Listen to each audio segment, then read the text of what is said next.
we can all live better. And I'm not marketing it well now, but we could all live better if we spent more time thinking and analyzing and talking about what's real and what's not. The only objection I have to that formulation is that I don't like the term marketing. Okay. Because this, it seems to me, is part of the problem. When you're trying to sell something, right away your motives become suspect. How much are you willing to distort in order to make the sale?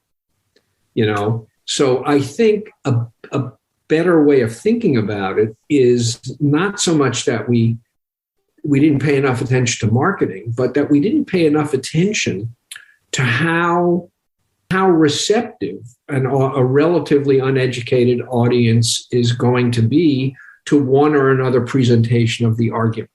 And, in my own area of research, decision-making, one of the things we've learned over the years is that people are really, really bad at thinking about uncertainty. People don't know how to think about probability correctly.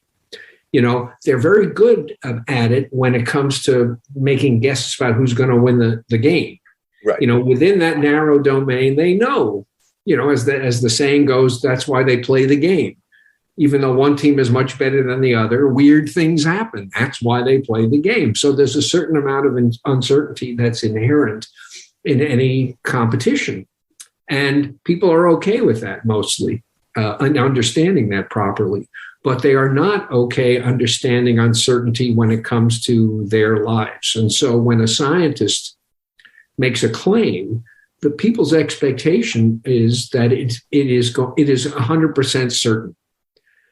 And when you try to attach what statisticians call confidence intervals, that is, estimates of how likely it is that what you just said is true, people think, well, that you don't know anything. And so there's a kind of binary. You're either right, which means that everything happens exactly as you say, or you're wrong, which means that I can ignore everything. And so what happened early in COVID and what happened with global warming is that these are both incredibly complicated sets of phenomena. The data were coming in bit by bit. And people's assessments, people's accounts kept changing as they got more data.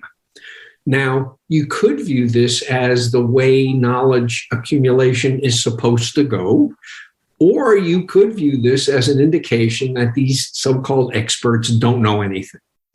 And how you overcome that attitude, which is you're either always right or you're useless, I don't know the answer to. But it seems to me that is a huge problem, and that's not a marketing problem. That reflects a deep misunderstanding of how knowledge works, of how knowledge accumulates, and of how every statement anyone makes is provisional.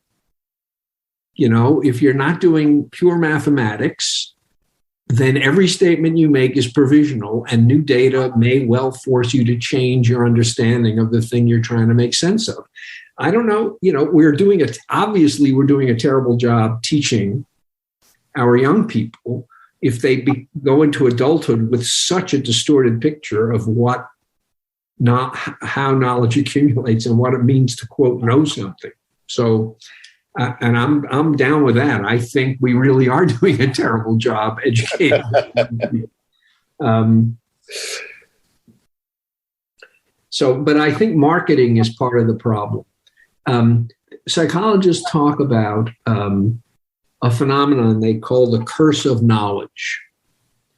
And what it tries to capture is a kind of egocentrism that we have. Once we understand something, we have a very hard time remembering what it was like before we understood it. And so now our job is to explain this thing we understand to a new audience.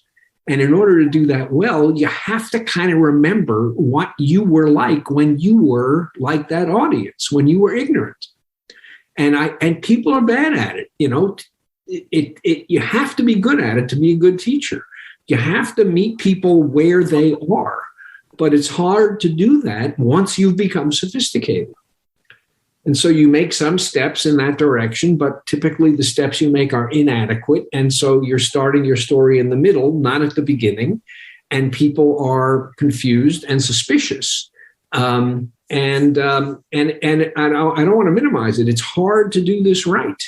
I've been teaching for 50 years. I got better and better at it as the years progressed, but I still misestimate where my audience is some of the time. And I did it a lot when I first started teaching. So it's really a challenge to make yourself understood by people who don't have the preparation that you've now just take for granted.